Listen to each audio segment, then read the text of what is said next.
नमस्कार, बहुत स्वागत आपका देश दुनिया में। मैं हूं आपके साथ श्रुति श्रीवास्तव। प्रधानमंत्री मोदी रूस के 2 दिन के दौरे पर रवाना हो गए हैं। पीएम मोदी अपने तीसरे कार्यकाल में पहले रूस दौरे पर जा रहे हैं। 2019 के बाद और रूस यूक्रेन जंग शुरू होने के बाद पहली बार मोदी पुतिन के निमंत्रण पर मॉस्को जा रहे हैं। पीएम मोदी का 2 दिन का यह रूस दौरा कई मायने में बेहद खास है, क्योंकि पीएम मॉस्को में रूस वार्षिक शिखर सम्मेलन में शामिल होंगे। साथ ही पीएम मोदी रूस के राष्ट्रपति पुतिन से भी मुलाकात करेंगे, जहां कई अहम मुद्दों पर चर्चा होगी, जिसके बाद दोनों देशों के बीच कई महत्वपूर्ण समझौते हो सकते हैं। और इस दौरे में भारत को रूस का फाइटर जेट यानी कि Su-57 मिल सकता है। साथ ही मैंगो सेल्स पर भी फाइनल बात होने की संभावना है, जिससे भारत की सैन्य ताकत कई गुना बढ़ेगी। तो कई एजेंडों पर चर्चा होगी। एजेंडे का ग्राफिक्स जरिए हम बता रहे, चाहे वो मिलिट्री लॉजिस्टिक पर समझौते की बात हो, Su-57 पर बात हो, मैंगो सेल्स की बात हो, या फिर क्षेत्रीय और वैश्विक सुरक्षा पर जोर की बात हो, क्योंकि ग्लोबल पीस की बात हमेशा भारत करता आया है। तो इन एजेंडों पर चाहे डिफेंस, तेल और गैस का मुद्दा भी प्रमुख बताया जा रहा है। तेल के आयात को लेकर डिफेंस की चर्चा, गैस को लेकर और फाइटर जेट Su जिसकी हम बार बार कर रहे हैं 57 पर समझौते की भी बात पुतिन से हो सकती है। भारत एंटी टैंक गोले की भी फैक्ट्री को लेकर यह वार्ता महत्वपूर्ण बताई जा रही है।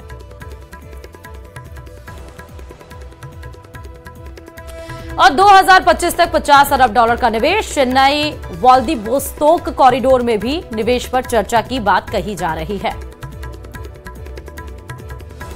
और वहीं भारत और रूस के बीच 22वीं सालाना शिखर बैठक से पहले विदेश मंत्री एस जयशंकर का कहना है कि भारत और रूस के बीच ऐतिहासिक दोस्ती रही है और इस बैठक के जरिए दोनों देश अपनी दोस्ती में एक नए युग की शुरुआत करेंगे।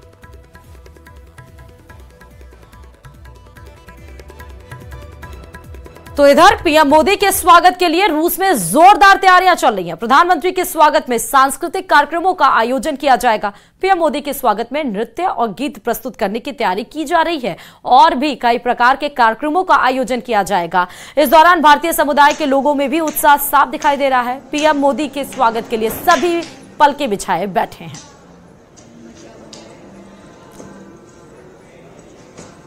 तो ना सिर्फ सांस्कृतिक कार्यक्रम बल्कि आपको बता दें कि रात्रि भोज का भी आयोजन व्लादिमीर पुतिन के द्वारा किया गया है। 2019 और रशिया यूक्रेन के बाद और तीसरे कार्यकाल के गठन होने के बाद प्रधानमंत्री नरेंद्र मोदी का रशिया का ये पहला दौरा बताया जा रहा है, जो कि बेहद ही महत्वपूर्ण और इसको लेकर तमाम आवश्यक जरूरी व्यवस्थाएं की गई हैं। साथ ही सांस्कृतिक कार्यक्रमों का भी आयोजन किया जा रहा है। बहुत खुश है हमारे पीएम जी यहाँ पे आ रहे हैं, विजिट है उनकी, तो हम सब लोग बहुत एक्साइटेड है। उसके लिए हमने प्रिपरेशन भी बहुत अच्छी की है। हमारे सब रशियन जो स्टूडेंट्स हैं वो भी काफी मेहनत करते हैं डांस में, और डांस सीखा उन्होंने। तो हमने अभी शिव स्तुति सिखाई इनको, शिव स्तोत्रम सिखाया इनको, तो उस पर हम लोग मोदी जी के सामने अपने परफॉर्मेंस देंगे। और मणिपुर का मुद्दा तो वैसे भी बेहद महत्वपूर्ण रहा है। इसको लेकर विपक्ष लगातार मौजूदा सरकार पर हमला बढ़ रहा है। वहीं कांग्रेस सांसद राहुल गांधी मणिपुर के दौरे पर हैं। मणिपुर के जिरीबाम में राहुल गांधी रिलीफ कैंप पहुंचे और इस दौरान राहुल ने हिंसा पीड़ितों से मुलाकात की। लोगों ने राहुल गांधी के नारे भी लगाए और राहुल गांधी ने रिएक्शन भी दिया। राहुल जी आप विजिट किए क्या? और वहीं केंद्रीय मंत्री गिरिराज सिंह ने राहुल के असम दौरे पर तंज कसा। उन्होंने राहुल की यात्रा को राजनीतिक यात्रा बताया। सुनिए जरा। आदत हुई है, लेकिन जब बंगाल में शरेआम हिंदू महिलाओं को सड़क पे पीटा जाता हो, शरिया कानून के हिसाब से न उस पे जुबान खुलती है युवराज की, न कोई बयान देते हैं। पॉलिटिकल जब वहां के हालात सुधर रहे हैं तो उस हालात को बिगाड़ने जा रहे हैं। और अब बात नीट यूजी परीक्षा की, क्योंकि इस विवाद मामले पर सुप्रीम कोर्ट में आज सुनवाई होगी और अनियमितताओं संबंधी 38 याचिकाओं पर सुनवाई होनी है। 5 मई को हुई परीक्षा में गड़बड़ी के आरोप और परीक्षा फिर से कराने का निर्देश देने की मांग वाली याचिकाएं इसमें शामिल हैं। तकरीबन 24 लाख छात्र कोर्ट के फैसले का इंतजार कर रहे हैं। कई छात्रों ने परीक्षा रद्द करने की मांग की है और इसको लेकर कोर्ट में याचिका दाखिल की गई है। तो कुछ छात्रों की मांग है कि इसे रद्द ना किया जाए। अब देखना है कि सुप्रीमो की नजर किस पर है, यानी यानी कि सुप्रीम कोर्ट का फैसला किसके हक में आता है, या फिर सुप्रीम कोर्ट का फैसला दोनों को साइड में करके कोई अपना ही दोनों न्यूट्रल डिसीजन देता है। फिलहाल सीबीआई के ताबड़तोड़ एक्शन भी नीट में जारी है और इधर नीट पर सुप्रीम सुनवाई भी होनी है।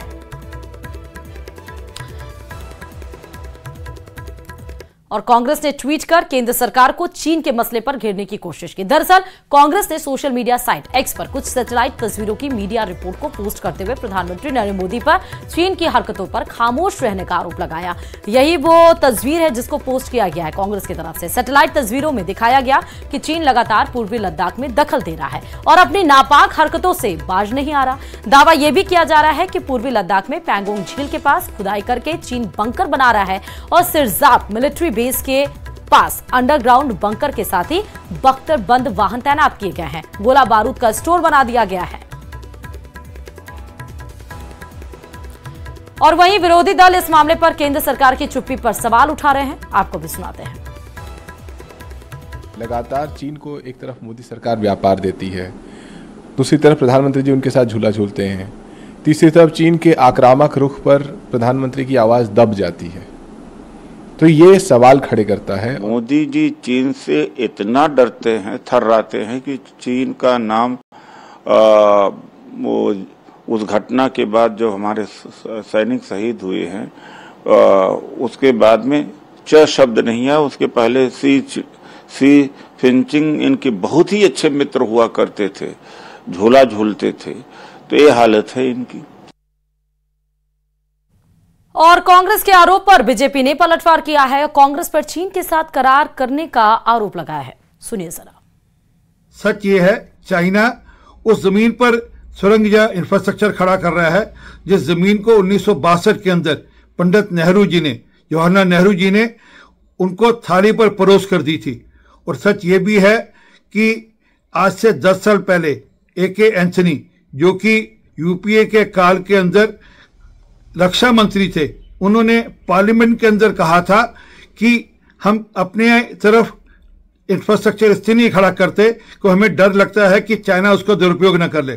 गलवान में हैंड टू हैंड फाइट में हमारे 20 जवान बलिदान हुए थे और चीन ने अपने एक भी मारे गए सैनिक तो छोड़िए, घायल सैनिक की भी सूची नहीं जारी की, जबकि इंटरनेशनल एजेंसी ने कहा उनके करीब 55 से 60 लोग मारे गए और उस पर इनको भरोसा है। अफसोस ये है, मुझे लगता है चीन के साथ जो करार का प्यार है कांग्रेस पार्टी का, वो मोदी जी के विरुद्ध तकरार में बार बार उभर कर सामने आता है। मुंबई की बारिश तो वैसे भी मशहूर है, लेकिन जब भी बारिश का सीजन आता है मुंबई अस्त व्यस्त हो जाती है। बारिश ने एक बार फिर से मुंबई पर धावा बोल दिया है। रात को हुई बरसात ने मुंबई में उथल पुथल मचा दी है। रात 1 बजे से सुबह 7 बजे तक 6 घंटे में मुंबई में 300 mm से ज्यादा बारिश रिकॉर्ड की गई। सड़कों पर पानी भरा है। स्कूटर और छोटी गाड़ियां तो क्या, बसों और ट्रक तक के चक्के जाम हो गए हैं। मुंबई गोवा हाईवे तो पिछले 12 घंटे से बंद पड़ा है। हाईवे पर जगह जगह पानी भर गया है। पटरियों पर भी पानी जमा हो गई है। इस वजह से ट्रेनें लेट है। मजबूरी में पानी से भरी पटरी पर ही ट्रेन दौड़ानी पड़ रही है। कई इलाकों में बसों का रूट भी डाइवर्ट किया गया है। दफ्तर जाने वाले लोग लेट हो रहे हैं। बच्चे स्कूल तक पहुंच नहीं पा रहे हैं। जाना भी पड़ रहा है तो पानी में घुसकर उनको जाना पड़ रहा है। ये 6 तस्वीरें हम आपको दिखा रहे हैं। देखिए कि कैसे पानी में गाड़ियां फंस गई हैं। जल जमाव से आफत चारों तरफ नजर आ रहा है। पानी में छात्र किस तरह फंसे नजर आ रहे हैं और पानी के बीच कैसे ट्रेन दौड़ती हुई नजर आ रही है। और ना सिर्फ मुंबई बल्कि भारी बारिश की वजह मुंबई के पास महाराष्ट्र के रायगढ़ जिले को पर्यटकों के लिए बंद कर दिया गया है। जी हां, रायगढ़ किले के आसपास बड़ी संख्या में पुलिस तैनात कर दी गई है, क्योंकि रायगढ़ किले में घूमने गए सैकड़ों लोगों के साथ जो हुआ उसे देखकर आपके रोंगटे खड़े हो जाएंगे। देखिए सर।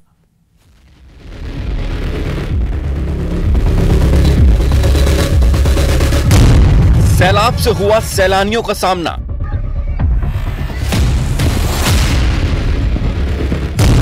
बाढ़ के रौद्र रूप के आगे बेबस लोग। बारिश और बाढ़ की विनाश लीला। कुदरत के कहर की भयानक तस्वीर है। इन खौफनाक तस्वीरों से अंदाजा लगाया जा सकता है कि चारों तरफ प्रचंड धाराएं और इन हाहाकारी सैलाब के बीच मौत से जिंदगी की जंग लड़ते कई लोग। सीढ़ियों पर बारिश का पानी इस कदर बह रहा है कि मानो कोई सैलाब सब कुछ अपने आगोश में ले जाने को बेताब हो। एक दूसरे का हाथ पकड़े और ऊपर वाले को याद करते हुए इन लहरों से जंग लड़ने की एक बड़ी कोशिश होती दिखी। ये तस्वीरें महाराष्ट्र के रायगढ़ से आई हैं, जहां के किले में सैकड़ों लोग घूमने गए थे, लेकिन इन लोगों को नहीं पता था कि आने वाले पल में इनका सामना मौत से हो जाएगा। रायगढ़ में इतना पानी बरसा कि थोड़ी ही देर में बारिश के पानी ने पूरे इलाके को अपनी चपेट में ले लिया। इस बीच किले में जमा पानी उसकी सीढ़ियों से बहने लगा। देखते देखते सीढ़ियों पर बहते पानी की रफ्तार इतनी तेज हो गई कि इसमें गुजरने वाले सैलानी संकट में आ गए। कुछ लड़खड़ाने लगे, कुछ डगमगाने लगे, तो कुछ को सामने मौत दिखाई देने लगी। सीढ़ियों पर बहता सैलाब इतना भयानक था कि देखकर रूह कांप जा रही है। लेकिन गनीमत इस बात की रही कि रायगढ़ किले की सीढ़ियों पर फंसे इन सैलानियों ने हिम्मत नहीं छोड़ी। एक दूसरे का हाथ पकड़कर आने वाली मौत का डटकर सामना किया और इस मेहनत का अंजाम कामयाबी में बदला। जितने भी सैलानी सैलाब में फंसे थे, सभी सुरक्षित बाहर निकल गए।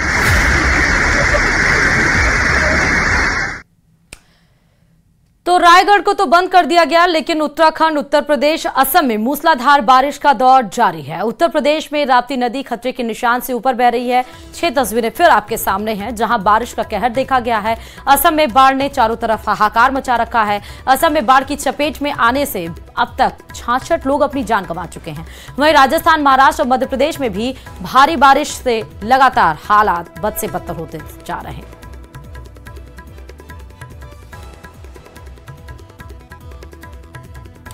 और असम में भी बाढ़ से चारों ओर हाहाकार मच गया है। 24 घंटे में बाढ़ की चपेट में आने से 8 और लोगों की मौत हो गई। असम में बाढ़ से अब तक 66 लोगों की जान जा चुकी। असम में बाढ़ और बारिश के बीच रेस्क्यू टीम ने 24 घंटे में करीब 218 लोगों को सुरक्षित जगह तक पहुंचा दिया है।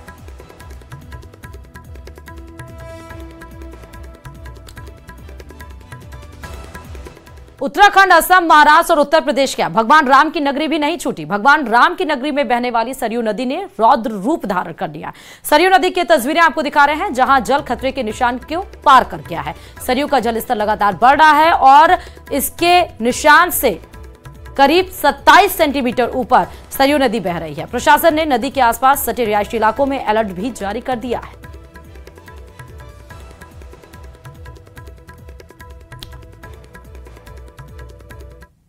और अब बड़ी खबर यह है कि जम्मू कश्मीर में नार्कोटिक्स टेरर से जुड़े मामले में एनआईए को बड़ी सफलता मिली है। दरअसल केंद्रीय जांच एजेंसी यानी कि एनआईए ने नार्को टेरर से जुड़े कनेक्शन मामले में सैयद सलीम जहांगीर अंद्राबी यानी कि सलीम अंद्राबी नाम के आरोपी को गिरफ्तार किया है।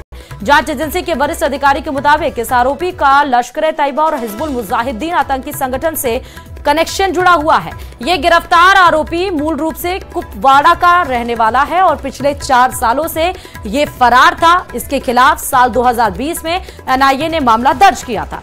सैयद सलीम जहांगीर अंद्राबी उर्फ सलीम अंद्राबी की गिरफ्तारी से जांच एजेंसी को बड़ी सफलता हाथ लगी है।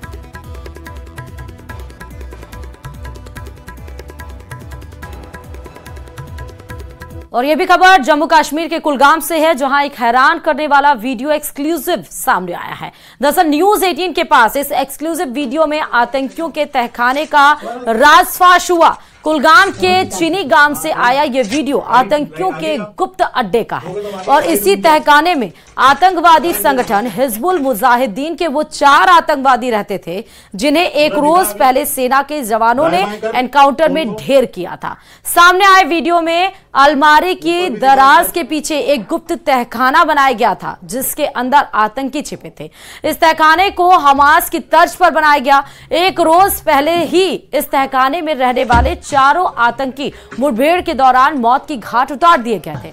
एनकाउंटर के बाद जब इन आतंकियों के ठिकानों की तलाश हुई तो सुरक्षा बल के जवानों के तहखाने का हैरतअंगेज नजारा देखने को मिला। आप वीडियो में भी इस गुप्त तहखाने की तस्वीर देख सकते हैं। और चलिए, मुख्यमंत्री हेमंत सोरेन ने झारखंड विधानसभा में विश्वास मत हासिल कर लिया। आज फ्लोर टेस्ट होना था और धड़कनें बड़ी हो गई थी, लेकिन झारखंड में एक बार फिर से हेमंत सोरेन ने फ्लोर टेस्ट में अपनी सफलता दिखाई है। विश्वास मत के दौरान सोरेन के समर्थन में 45 वोट पड़े और इससे पहले झारखंड के मुख्यमंत्री हेमंत सोरेन झारखंड विधानसभा पहुंचे और फिर उन्होंने विधानसभा में फ्लोर टेस्ट के दौरान बहुमत साबित किया। बहुमत परीक्षण के बाद अब सोरेन मंत्रिमंडल का विस्तार होना भी तय माना जा रहा है और ये एक संवैधानिक प्रक्रिया के तहत हम लोग यहाँ पर। तो जेएमएम को एक बार फिर से सफलता हाथ लगी है। झारखंड हाईकोर्ट ने हेमंत सोरेन के फेवर में डिसीजन दिया, उसके बाद वो बाहर निकले, उसके बाद फिर से आए कि झारखंड का कमान फिर से हेमंत सोरेन के हाथ में चली जा सकती है। फ्लोर टेस्ट की आज बारी थी, दिल की धड़कनें बढ़ी हुई थी, लेकिन हेमंत सोरेन फिर भी उनके चेहरे पर सुकून था, क्योंकि उनको पता था कि एक बार फिर से जेएमएम के लोग उनका साथ नहीं छोड़ेंगे और विधानसभा में होने वाले फ्लोर टेस्ट में वो अपनी बहुमत साबित करके दिखाएंगे। और वैसा हुआ, हेमंत सोरेन के पक्ष में 45 वोट पड़े और अब यह बताया जा रहा है कि मंत्रिमंडल का जल्द ही हेमंत सोरेन विस्तार भी करने वाले हैं। विश्वास मत हासिल करें। और 5 दिन बाद अनंत अंबानी और राधिका मर्चेंट की शादी है और उससे पहले अब गृह पूजा की तैयारी हो रही है। यह विशेष पूजा 8 जुलाई को होगी। पूजा के साथ साथ और क्या होने वाला है, शादी में और क्या खास होगा, हर रस्म की पूरी तैयारी की गई है। इसे लेकर एंटीलिया में इस वक्त रौनक छाई हुई है। देखिए सर।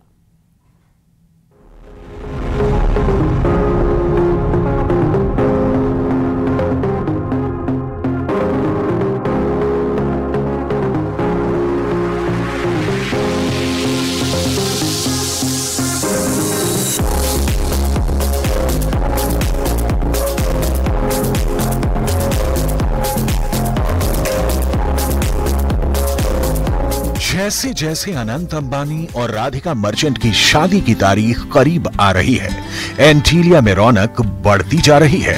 संगीत से लेकर शादी से पहले तमाम रस्मों को बहुत खास तरीके से किया जा रहा है। आखिर शादी ही इतनी खास है। 12 जुलाई को अनंत और राधिका उस बंधन में बंध जाएंगे जिसमें 7 जन्मों का नाता कहा जाता है। लेकिन उससे पहले देश की इस सबसे खास शादी के लिए तैयारियां जोरों पर चल रही हैं, क्योंकि ये मौका ही इतना भव्य होगा। अभी 8 जुलाई को गृह पूजा होगी, जिसमें सिर्फ करीबी दोस्त और रिश्तेदार शामिल रहेंगे। 10 जुलाई को शिव पूजा होगी, जो अनंत और राधिका की मंगल कामना के लिए रखी गई है। 10 जुलाई को रात में ही यंगस्टर्स नाइट होगी, जिसमें कई लोग शामिल होंगे। 12 जुलाई वो तारीख है जब अनंत अंबानी और राधिका मर्चेंट विवाह के पवित्र और खुशियों के बंधन में बंध जाएंगे। इससे पहले अनंत और राधिका की शादी के लिए संगीत सेरेमनी हो चुकी है। यह मौका तो इतना खास रहा जब देश और दुनिया की कई बड़ी हस्तियां शामिल हुईं। संगीत में समा बांधा इस पेशकश ने परिवार में नई खुशियों को मनाने का इससे बेहतर तरीका क्या हो सकता है। मंच पर पूरे अंबानी परिवार ने एक साथ परफॉर्म किया। इससे पहले मोसालू सेरेमनी हो चुकी है। इस रस्म को मामेरू के नाम से भी जाना जाता है, यानी मामा या मामा के घर से होने वाली रस्में। पूरी दुनिया की नजर इस जोड़ी पर है। इनकी मुस्कान से जाहिर होती इस रिश्ते की केमिस्ट्री पर है। अनंत अंबानी और राधिका मर्चेंट का विवाह एक बहुत ही खास मौका है। शादी 12 जुलाई को होगी, लेकिन जश्न आगे भी जारी रहेगा। हर फंक्शन के लिए अलग मेन्यू रखा गया है। शादी काफी ग्रैंड होने वाली है, जिसे देखने के लिए हर कोई बेताब है। 12 जुलाई को शादी है, जब अनंत और राधिका 7 फेरे लेंगे। इसके लिए दोपहर 3 बजे का मुहूर्त है। यह कार्यक्रम एंटीलिया में ही होगा। 13 जुलाई को 6 बजे आशीर्वाद यानी मिनी रिसेप्शन होगा। यह कार्यक्रम नीता मुकेश अंबानी कल्चरल सेंटर में होगा। 14 जुलाई को मुख्य रिसेप्शन होगा। इस ग्रैंड वेडिंग रिसेप्शन में कई नामी हस्तियां शामिल होंगी। अनंत अंबानी और राधिका मर्चेंट की रस्मों से जुड़ी तस्वीरें इस वक्त हर तरफ छाई हुई हैं। बहुत सी रस्म अब भी बाकी हैं, बहुत से कार्यक्रम होने हैं। इस शादी को लेकर परिवार में इस वक्त खुशी छाई हुई है। इस वीडियो में आप देख सकते हैं कि अनंत और राधिका का पूरा परिवार तरह तरह की रस्मों को निभा रहा है। आखिर इन खुशियों के मायने ही अलग है। देश ही नहीं, पूरी दुनिया से मेहमान इस मौके के गवाह बन रहे हैं। इसलिए खुशियों की बारिश अभी जारी रहेगी और इसके लिए लगातार तैयारियां चल रही हैं।